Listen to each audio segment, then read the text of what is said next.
Well, hello. Hello. And you also have another interesting little tidbit, a story about that some people might not know about you. I would need to hear more about this story. Adam was a contestant on The Price is Right. Yes.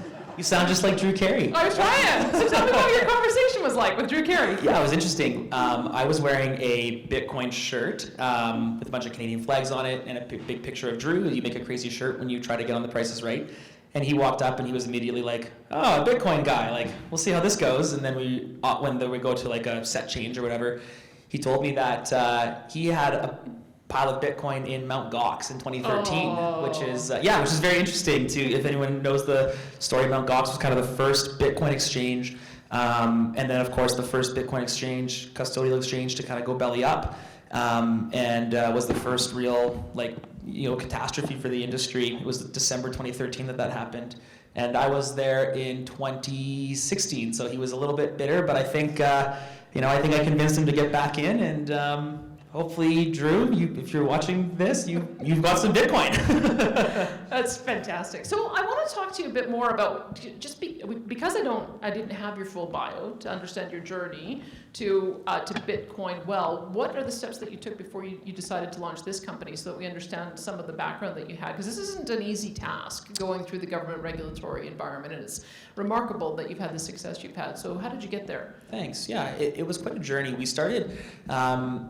Bitcoin Well was Bitcoin Solutions, and Bitcoin Solutions started as a way to buy Bitcoin back in the day. So in 2013, I found Bitcoin, found it very, very difficult to buy, very difficult to get my hands on, and once I figured out how to do that, I decided that I could provide a customer experience directly to the consumer, where they wouldn't have to wire money to Russia or to a Japanese exchange that a few months later would go belly up. They could just deal directly with a person. I'd meet them in a coffee shop or a McDonald's, and I would explain Bitcoin. We'd go through the process and then sell them Bitcoin. And then shortly thereafter, the world's first Bitcoin ATM was deployed in Vancouver, and I love that. I thought that was a great way, an intermediary, more scalable than me in a coffee shop. We'd put a machine in a coffee shop, and so I promptly bought a Bitcoin ATM, and we deployed Alberta's first Bitcoin ATM in February of 2014. And from there, just kind of scaled that up. So part of the reason I started buying Bitcoin is because I do like to travel to Mexico, and I always felt like, why do I have to buy American dollars to then buy pesos and then move it back? I'd rather just hold my money in a particular currency and then be able to go withdraw it in Mexico. But you can't really do that very easily, and so I'm just trying to tell me where you think this is going to go with making Bitcoin more accessible. Are we going to have more customers or more retail outlets on the other side willing to accept Bitcoin? Or is there going to be a world where you can hold your Bitcoin up in the cloud and then withdraw it in the local currency, the local fiat currency? That's kind of what I'd hoped I'd see with the ATMs. Is that a pipe dream? Is that ever going to happen? No, I think that's a real possibility. Like right now, we're actively engaged in pursuing international expansion, and part of that goal is to be able to do just that, right? You have Bitcoin in your wallet, you should be able to interact with that Bitcoin the same way you interact with your money, and not bound by the borders of the government that issues that money, right? If you're in Mexico, if you're in the States, if you're in the EU, if you're in Australia, you should be able to interact with that Bitcoin the same way. And so right now at Bitcoin Well, that's what we're actively trying to do, is give people an inlet and an outlet to be able to interact with their money in the same way that they interact with their Canadian dollars or with their fiat currency. Okay, so if people wanted to withdraw from your ATMs so that they could contribute some Bitcoin to support Glenrose, walk us through the process. What would they need to do? So first thing you'd need is a Bitcoin wallet. We are non-custodial by design. And what that means is we sell directly to a consumer. So at no point do we actually hold the funds in our custody. And this is a super important distinction, and it was for regulators, and I think it will continue to be down the pipe. So you have to have your own Bitcoin wallet. We recommend the Well wallet, which is our proprietary Bitcoin wallet that we do not hold the keys for. So you back that up, you walk in there, you have your QR code, you push the big I want Bitcoin button. There's only one button. It says I want Bitcoin. Presumably everyone that goes up to the machine wants to buy Bitcoin. And you scan that wallet, you insert cash, and you have Bitcoin sent to you, sent directly to your wallet straight after that. So it's really quite a simple process. So the Well wallet, how do people download that? Is it pretty easy? Yeah, you go to the App Store, the Google Play Store, or the iOS Store. You download the Well wallet. But to be clear, the machine works with absolutely any Bitcoin public address. The key to this is accessibility and making sure that people could interact with their money, with their Bitcoin, in a way that feels comfortable to them is the most important thing. Okay, maybe we have to talk to Mark about this from Glenrose, but what's the next step? So now they've got the money in their Well wallet, so how do they end up giving it to Glenrose? So the function of a Bitcoin wallet is effectively a receiving address, a transaction list, and a send column. And so you'd click the send column, you would scan Mark. I'm not sure if he was sitting over there earlier. Yeah, there he is. He's just walking in late. What a guy.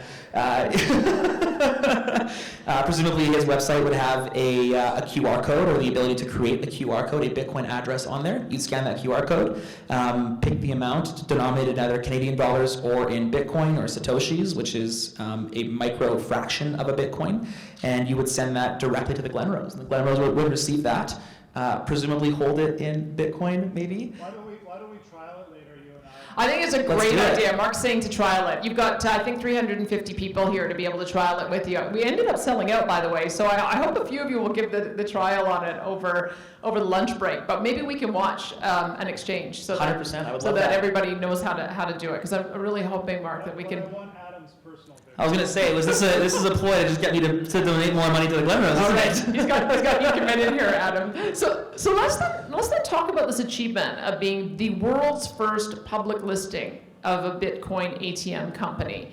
So when did you decide that you wanted, and why did you decide that you wanted to be publicly traded? Bitcoin traditionally has had, I think, some challenges in the regulatory space, in the public perception, and I knew that going public would give the industry and our business, but I think more importantly, the industry, a certain level of legitimacy. We went through 5 periods of due diligence as part of going public. There is nobody that hasn't had their hands up in my business and looking at the business that I'd created. I said up in my business, that's pretty funny. And looking at the business that I had created, and then we as a team had grown to kind of go on this journey. And so once we started going public, it made it a little bit easier for us to enter into the traditional ecosystem. We don't have, and still even as a public company, there are still hurdles that we don't have the same luxuries as like a normal, a non-Bitcoin company would. We don't have access to debt. We were cash flowing like crazy, and we couldn't get a simple credit card. We at certain periods in the business couldn't have a checking account. Early on, we wouldn't have reputable armored car services that wouldn't work with us. And so going public gave the business, but I think more importantly, the industry, a certain level of legitimacy. And now that we are public, now that it's known what a Bitcoin ATM company is, how safe, it truly is the fastest and safest way to buy Bitcoin, I think it's become apparent that it's not a scary business. And I think that the traditional industries are now starting to kind of investigate and look at what partnering with businesses in our industry could be. Do you have a bank account now? We do. We have 2. Yeah, I know. Traditional banks or like the big banks, or? No, not the big banks. We have a credit union in Alberta, and I'm proud to say that I think they actually want to keep it a little bit quiet. So I won't say necessarily who, but we are their first and their only Bitcoin company right now. And the reason we're there is because we're Albertan, because I heart Alberta tech, Right on. and because we're publicly traded. Those were the 2 main criteria that they were looking for when venturing down this path, and it kind of furthered. And then we also have a credit union in Ontario that came. So it was, but it largely because of going public and because of the legitimacy that the public markets brought, because the regulators approved us, because the venture exchange approved us, because we went through a period of due diligence with certain esteemed board members, we were able to have these privileges like a checking account, like a bank account. Do you have a credit card too? You mentioned that was one of the ones, or is that another hurdle? Oh yes, actually we do. We did get our credit card a few months ago. Yeah, we're flying in financial products right now. This is amazing. Okay, so you're on the TSX venture, and trading symbol BTCW, for those of you who want to look it up on the Yahoo. Tell us why you went the Toronto Stock Exchange. Was there an avenue to go at one of the provincial exchanges? Could you have gone in Alberta, or was there just some more street cred or cachet you got from being in Toronto? Yeah, a little bit of clout with the Toronto Stock Exchange. We did a reverse takeover, which is a structure where a shell company that's currently listed basically buys our company with all shares. So we and our existing shareholders got issued the majority, a ton of equity in the new pubco. and that's when we went public through a reverse takeover. And I think that the shell companies that existed, it took us 1.5 years to do. Like this was not a short process. So I think that the other stock exchanges have grown up quite a bit in that time frame. And but the Toronto Stock Exchange was kind of the one that gave us the most credibility. And I think certain exchanges were just kind of coming off the high of the cannabis listings. Others not as proven. And so because this play was largely about like access to capital, but also legitimizing. We wanted to make sure that we went down what would give us the most clout, what would give us the most legitimacy in the industry, and it was the Toronto Stock Exchange at that point. That's actually pretty telling that a few years ago, cannabis companies were illegal and they had an easier pathway than you did. Yeah, it's Bitcoin shocking. has been here since 2008. So can you walk through, you said that there were 5 rounds of due diligence. I'm sure if you walked us through step by step what you had to go through, we'd probably have to talk for 3 hours. 3 days. Oh boy. Is there maybe you can talk about some of the barriers you encountered so that people know where the road, if others are wanting to follow a similar track, what are the roadblocks that you encountered? And then do you feel like anyone following your track is going to have the same roadblocks, or do you feel like you cleared a pathway? Yeah, without like taking too much credit, I do feel like certain roadblocks, like the first guy through the wall gets the bloodiest, and that was a phrase that I said to myself over the 18 months that it, like I had, like my wife had a child, and like her and I had a child together, and then we had like, a second pregnancy all the time before, like we had like 1.5 kids before we went public. So Oh my gosh. it took quite a bit of time. And I think that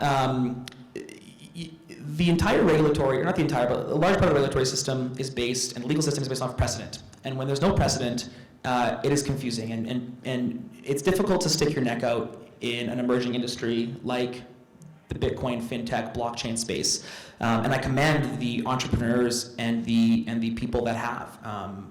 Pam, who was just on the last panel, and I were chatting just behind the curtain there, and just seeing how much this has grown in the last few years is like absolutely remarkable. And it's because of those great entrepreneurs like Kalea who set this up and who's had this vision that are making precedent possible and doing precedent the right way. But it also came with a high esteem. We had to make sure that we did it the right way so the precedent was set properly.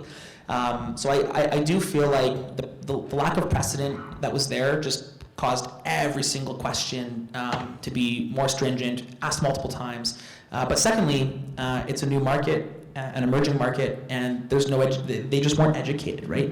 The regulators, Bitcoin's confusing. I've been doing this 9 years, and I'm still learning things about Bitcoin. It's evolving daily. There's been over 170 changes to the Bitcoin code, all democratic and all done in a beautifully democratic process. That's a ton of change, though. It's a ton of evolution in a financial policy and a monetary policy that provides scarcity and provides sound money principles. And so, without precedent, with this confusing technology that has a bad rap, regulators, understandably, I think, put their brakes on and really needed and wanted to be educated, and I'm really thankful that they wanted to be educated. They were open to educating, but it was across the line, right? Our auditors had to be educated, our lawyers had to be educated, our regulators had to be educated, the exchange had to be regulated or educated, our board members had to be educated. So it was like teaching people the principles of Bitcoin, giving them the tools, so that, like, because it couldn't just be me educating, that'd be self-serving. That's not how it should work. So it was just a longer process to point people down the literature, to get their opinions, and to actually help them form what is their perception, their version of the industry in order to properly regulate me and then the subsequent businesses that come after me. So if someone wanted to go public now, what's the first step? Is it make sure you call the regulator first? Or is it make sure you contact this lawyer first? Or is it make sure you go to this accounting firm first? Is there, what I got from the first panel today is that there almost needs to be like a client services manager or a case manager who can hold your hand and take you through each stage of the process. And collectively, the community is going to do that. But is there a pathfinder somewhere who's developing some expertise about what the steps are and where to go? I guess it's you, but heck, I mean, you don't want to help all your competitors, right? But No, I would love that. I think that like I'm here for the long haul, and at Bitcoin Well, we're obviously in competition with other people, but I found way more success in my career collaborating with the industry and helping others that want to do the similar but not the same thing.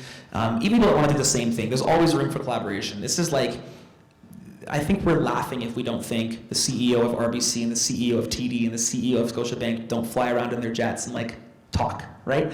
They collaborate. Like there's a reason Interac is owned by the conglomerates. There's a reason Moneris is owned by the conglomerates, because it's a small industry. And I think that we as a Bitcoin industry also need to be collaborative and not butting heads and not holding these secrets to each other.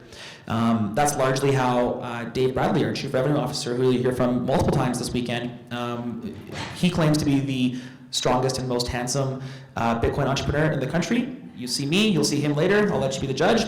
But I think that it's like him and I have always been collaborating together, even as we were friendly competitors. Even as we were both, he was selling Bitcoin in Calgary, I was selling Bitcoin in Edmonton. Largely, I would buy lots of my Bitcoin from him in Calgary and come back to Edmonton to sell it. And as we collaborated together, we realized the power of synergy and the power of collaboration. And I think that's a really, really important part. So I like totally wormholed your question there. But. Well, I'm going to re-ask it. And Dave is very handsome, but importantly, Dave also reminded me that he told me to get out of Quadriga. So he's also very prescient, and I didn't take his advice, even though I should have. But what would be the first step then? So what's the first call that you make if you think you want to go down the regulatory journey? Who would you call? Yeah, a lawyer first. I think that you want a lawyer that's done this before. I think unfortunately he's sick, but like Matt Burgoyne he's either knows or is connected enough to know who to talk to. And I think that as we went through the process, the more that we went down it, we realized there's no path, there's no actual blueprint to do this. Every transaction is different. Every single set of regulators is different. Every single set of questions is different. Every business is different. It's like a unique fingerprint. And it's like, I think in the same way that like we all live our lives and we're all like breathing the same air, but going through different journeys and having different experiences, going public, I think, is very similar. So having a good lawyer and a good team behind you that is connected, not necessarily who knows the answers, but knows who to call to get the answers. And then I went into that process I went into was largely like trust everybody for their word. And I'm happy I did that. But what I learned, halfway through the process was that I had to put my own thought process behind, does this actually make sense? And does this make sense for our business? I think that there are experts in the space, and there are experts in services that help you go public. But it's like, that's 90% of it. And the last 10% is like the entrepreneur or the business owner's vision and thought process, and like the function of why do this is so important. And if you're doing it for access to capital, it's going to be different than if you're doing it for legitimacy, which is going to be different if you're doing it to sell, which is going to be different than if you're doing it for a plethora of other reasons why people go public. And I think that it's important to really make sure that you've put a lot of thought and diligence behind why, and then stay true to that why throughout the process, and which means having critical and analytical thoughts with yourself. Get in your head and ask the questions and bounce ideas. Just because something hasn't been done before doesn't mean it shouldn't, doesn't mean it's not the best way for you and your journey and your business's success in that journey. All right, I want to talk to you about having a partner on the other side. I'm going to give Dave a call because I think I'm getting back into politics, and I want to be able to receive cryptocurrency, but that's a whole other regulatory process, trying to get the Elections Alberta or Elections Canada to accept it. But I think that's going to be key, because if politicians start using the process, seeing the barriers, trying to find the pathways themselves, then they'll become more educated about the pathways that need to be cleared. So I want to use that as a bridge to, if you could wave your magic wand and make the regulatory process a more streamlined one, so that you could have had it done after your first baby rather than have to wait until your second one was born. What would you do differently? How, if you had a regulator on the other side who was wanting to make it easy for the next company coming up, what would they change? I think like the rules are now clearly stated, which I think is good. I think it takes time, honestly, and I think the regulators done a pretty good job. Like regulating Bitcoin is not an easy thing, because it's much like regulating the internet. You have to regulate the businesses that are in the industry. You can't regulate the commodity or the thing itself. And so making it very, very clear what's good and what's bad. And I think in Canada, we've done a pretty good job of that, right? Custodian, we've highlighted, needs extra regulation. It's a lot riskier for the consumers. And so you need to make sure that's properly regulated. I think that they're obviously taking an important look at the types of coins that are registered as securities, that need to be registered as securities. It's going to be very interesting to see how the regulators clamp down on like what are currently illegal securities, and how that will play out in the future. But as far as like what's the wand moment, I think it's just around education and a clear regulatory framework for why. And in my position now, we're having discussion with government, and they're all curious, they're all wanting to be educated, and I think it's remarkable to see, and I think that we're on the right track. And I think doubling down on that, providing a space, providing a soundbox that allows companies like ours to thrive and succeed when, like, the banks are a private business, and they should have the right to choose who they do or don't do business with. But we're so heavily reliant and dependent on the banks that if you don't have that privilege, it's very, very difficult to get ahead and to thrive. And so when something like Bitcoin comes around that isn't really in the best like the banks thrive with custody and custody of funds, and that's fine, that's their business model, and we understand the risks that are there and associated with that. But I think that understanding how regulations can come into play to really, really help the companies that want to innovate and that want to thrive, making sure that there is the 1-800 number to call to ask questions, and to not ask questions. Like, it's scary talking to the regulators, especially as like an entrepreneur who needs their approval to do something. It's like there's like 8 of them on the call, and it's like, oof, like this is a big deal. And it's important that we can have an open conversation, have that sandbox, set the precedent properly, and then move forward. So I think we're definitely on the right track, and I think it's like all good things take time, and that's kind of where I think where we'll continue to thrive. Awesome. Okay, well, I don't want to hog all the questions. I've got 2 more to ask, but if Neil and Dave want to get rolling on trying to get some questions lined up, let me ask a couple more, and then we'll go to the audience questions. So 2021 was a difficult start, I guess, for all markets, but a difficult start for the crypto markets. How well did Bitcoin manage through the market downturn?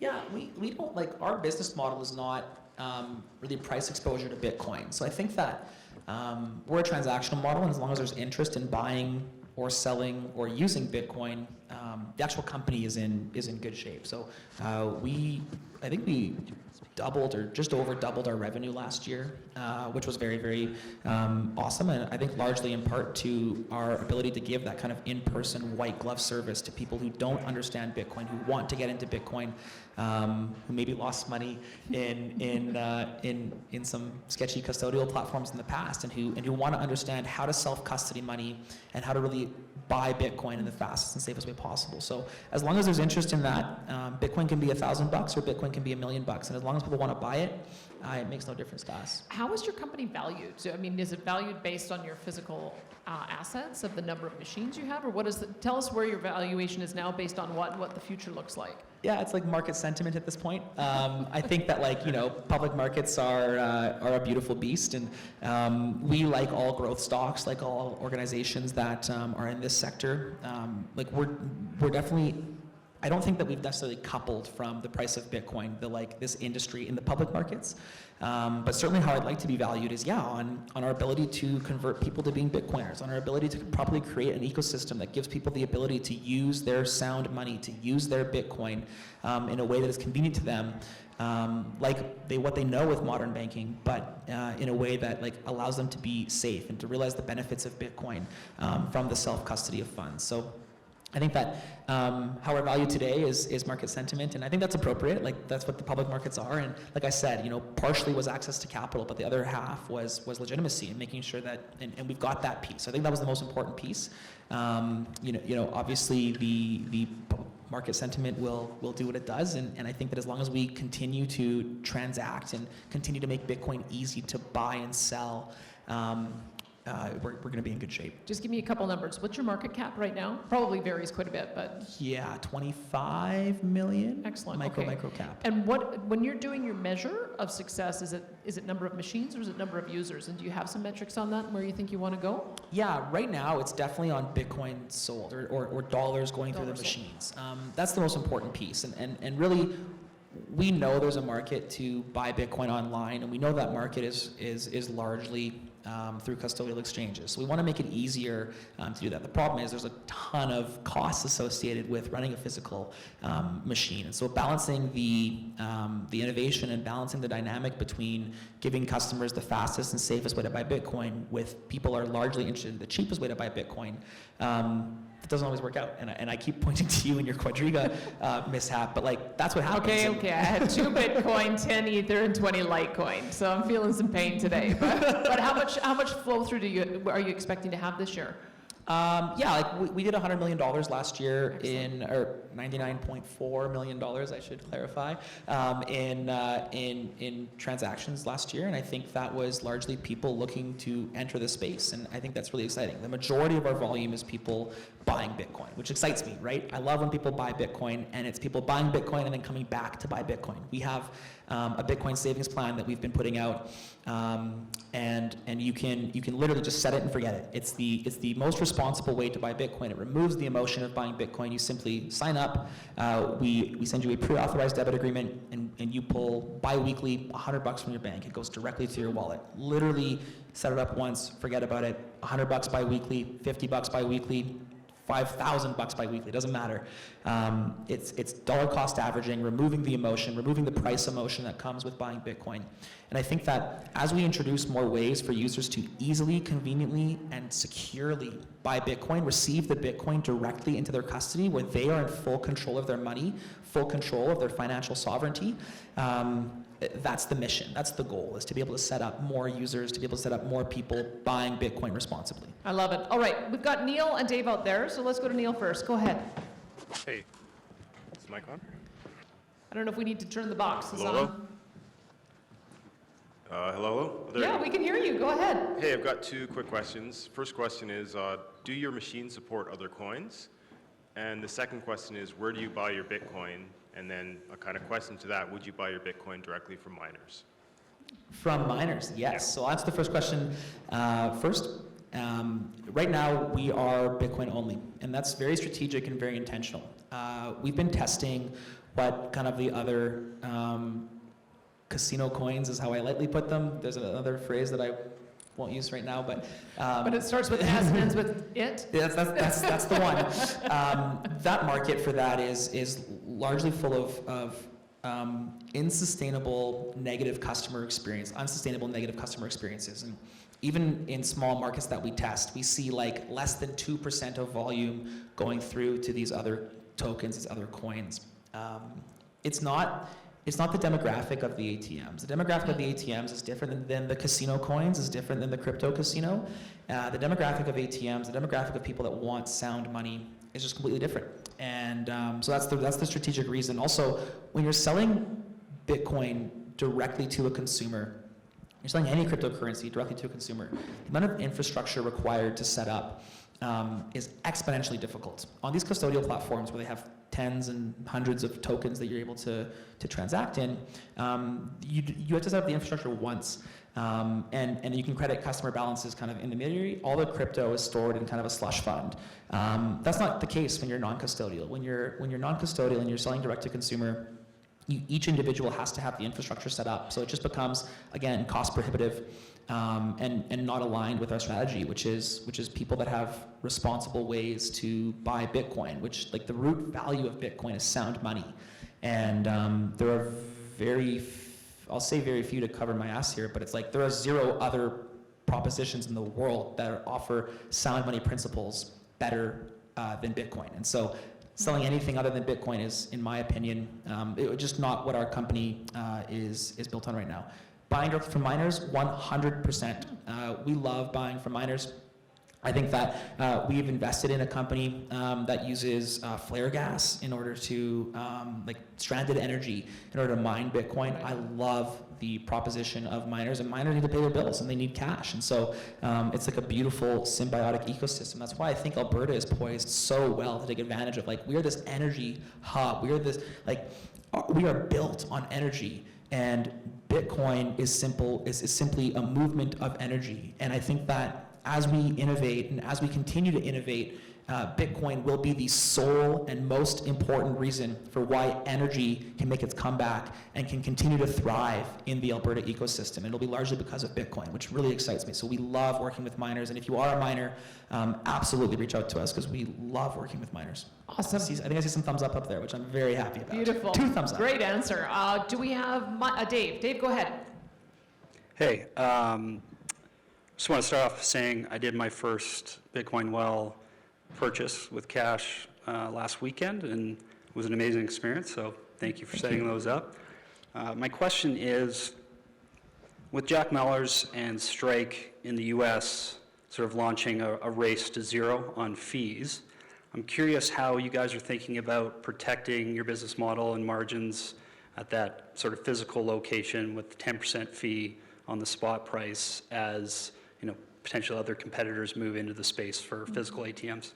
Yeah, that's part of the innovation that we're looking to do. I think that making the ATMs a true digital financial services terminal is what will be the future of Bitcoin ATMs. There's no reason they should only buy and sell Bitcoin. And I'm not talking about adding other coins. I'm talking about actually being able to interact with and use your money at these terminals in a global fashion. And so I think that the future of that is similar to what a traditional ATM might look like, which is like a small fee to use out of convenience. But where the innovation and where the benefit for the company can come is in playing the market on the backside. And we have a ton of data that we're able to use and to our benefit. We know that when the ATM volumes increase by 30% in a week, the price usually follows. And we can set, I think, appropriate buying and strategies from there to be able to earn revenue and to gain margin on that side. So the dream, of course, is to offer a service that users don't have to pay for, and then we can figure out a way to earn revenue and to make a sustainable business while giving the users an incredible service at no expense to them. Awesome. Neil still has the ability to take another question if anybody wants to get the box, and we've got one over here. Go ahead. Hi. Thank you. And I was wondering about DeFi, and if you had plans to perhaps incorporate DeFi into your non-custodial wallets so that like people could perhaps do exchanges like through it. Yeah, thanks. So DeFi right now is still an incredibly risky, Wild West emerging space. And I think that it's important to recognize that like DeFi is not no centralization, right? It's like less than the bank, which is the bank is full centralization at this point. There are still, the majority of DeFi projects that exist are hyper centralized. And we're not in the business right now of making bets on new projects, and we want to stay true to our core mission, which is selling sound money. And I think there's definitely room and there's definitely a place to grow in the DeFi space, but our position is to really bolster our way as an integral kind of first pillar, that sound money pillar, and then we can see which projects make it in the next 2, 3, 4, 5 years, and we can either partner or acquire them into the ecosystem as there's longevity, as there's proven concepts from there. It was very easy to tell that Bitcoin was real from day one because it's open source, because it's proof of work, and because anyone with the knowledge or who cares to have the knowledge can audit the code to ensure that it is legitimate and that it is valuable. That's not true of DeFi today, or of majority of DeFi projects today, and so we have to let the markets and understand what's going to happen from there. So putting our customers who are used to coming to us to buy sound money, there's like a certain esteem that comes with that, right? The legitimacy that we have comes with that. And so it's definitely like on the roadmap, but we have to figure out how to do that responsibly. We have another question over here, but just give me 1 sec because I want to just go back to one of your previous answers because I need you to map that out a little bit for me. When you talk about the opportunity because we are such an energy superpower? Is it just with this flare, the flare gas or the methane gas, capturing that, turning it into Bitcoin, or do you see something broader that we can be doing here to capitalize on our resource revenues and turn that into essentially a different type of energy, which is Bitcoin? Yeah, I don't know that we even know what it is yet. I think that of all the industries on planet Earth, Bitcoin is the most incentivized to innovate in the energy space because their only cost is energy. You got to buy the chips, obviously, and those chips run, but even a chip from 10 years ago, if you have free energy cost, is worth running. And so I think that we'll continue to see energy innovation funded by the Bitcoin miners, funded by the people who are incentivized monetarily, whether it be through the shareholders or by their funding partners, to innovate on that energy and to actually understand how do we reduce our energy costs, how do we make it more sustainable to mine Bitcoin with the energy that exists. And I think flare gas is like, it's low hanging fruit. It's the obvious one. Like, I think Steve Barber, who has been doing this since 2016, he said it best, I think last week or a few weeks ago in Miami. He said, the fact that flare or that stranded energy even exists is like repulsive. And I agree. Like, why, how are we so irresponsible that like we'd rather burn it and send it into the environment than like use it for the benefit of, like, right now Bitcoin, which is great, but there has to be use for like stranded energy even previously. But it took Bitcoin, it took a market that is incentivized to innovate on the energy that exists in order to capture that energy, use that energy, be profitable with that energy, and build entire businesses and continue to innovate on that energy. So I think this is the tip of the iceberg, and I'm so excited to watch what mining companies do as they partner with energy companies, as energy companies enter the mining space, as they get excited about Bitcoin. You guys are going to hear from Mark at the Glenrose, but watching industry titans enter the Bitcoin space, they realize that everything comes back to Bitcoin, because everything comes back to the sovereignty of a nation, the sovereignty of a dollar. And when we realize that Bitcoin has interactions in each and every ecosystem, each and every industry across the planet, and you realize that it can fund and it can innovate in those industries, it's so exciting to watch industry titans jump into the space and innovate and grow to the benefit of society. Awesome. Okay, question over here. Hi. So thank you for your time today. And as a Bitcoin and crypto enthusiast, I personally put my money where my mouth is and invested both personally and for the company. And in terms of like mass adoption, like this is something I'm super passionate about, and I see gifting Bitcoin as a good way of doing so. But the problem is the current easy way right now is essentially like to invite someone to some kind of online custodial exchange, and it might be kind of sketchy, and other than kind of helping each person one at a time to set up their 24-word seed phrase and private key, and like not everyone would necessarily trust me enough to do that. Like, where do you see kind of the solution to that? Like, it sounds like Bitcoin might be a potential solution. I'd love to hear your take on it. Thank you. Yeah, and as a fellow Bitcoin enthusiast, you know that you should don't trust, verify. So I love that mantra, right? It sounds like you need a Bitcoin gift card, which Bitcoin Well sells. We bought a Bitcoin gift card company in late 2020, which is how we purchased and how we got the code base to Well Wallet, which has since been rebranded from Rise Wallet. And the premise of the Bitcoin gift card is to gift Bitcoin, to give somebody $25 in Bitcoin that is denominated in fiat until it's converted, with an easy way to simply scan and receive that Bitcoin. So there is still that seed phrase set up. The Well Wallet obviously walks them through that process in like 5 easy steps. We've done what we can, right? We try to warn them, don't put this on the cloud, don't take a picture of this, don't send this to your friends, don't put this on Facebook, all the important steps that come with the seed phrase. If the giftee or the person receiving the gift is like in that demographic that is maybe uncomfortable with that, then that's what the Bitcoin Well offices are. Here in Calgary, we have a physical office that people can go in, talk with our Bitcoin specialists, understand what it means to hold Bitcoin, understand what it means to have a hardware wallet, to actually securely, responsibly store Bitcoin. And that's free. We have monthly Bitcoin for Beginner workshops held virtually and in person, where users can come, ask questions, and go from there. So we really are focused on orange pilling the world, and we want to make sure that everyone has an opportunity to have responsible and secure storage and ownership of Bitcoin. All right. I know that we've kept, Neil, do you have anyone on your side? No, it's Dave. Dave's getting his steps in today, so we got one more over here on this side. Go ahead. Thanks for the conversation, guys. Adam, just wanted you to answer the question around, and I get this from time to time, not as much as I thought, but the criminal aspect or the fraudulent aspect of cryptocurrencies and Bitcoin, as well as the environmental concerns, seem to be the two primary issues that face this industry today. And I think there's been a very strong case against both. But maybe if you could just make that for us, I'd appreciate that. Yeah, thanks. Do we? That might be, it's There we me. go. I'm going to say, I can speak up. I don't really need this mic. I think earlier you could probably hear my laugh as I was up there, so that's my bad. I think that the criminal activity first, I think that it's important to highlight like the broad scope of criminal activity. No one blames cars for drunk drivers.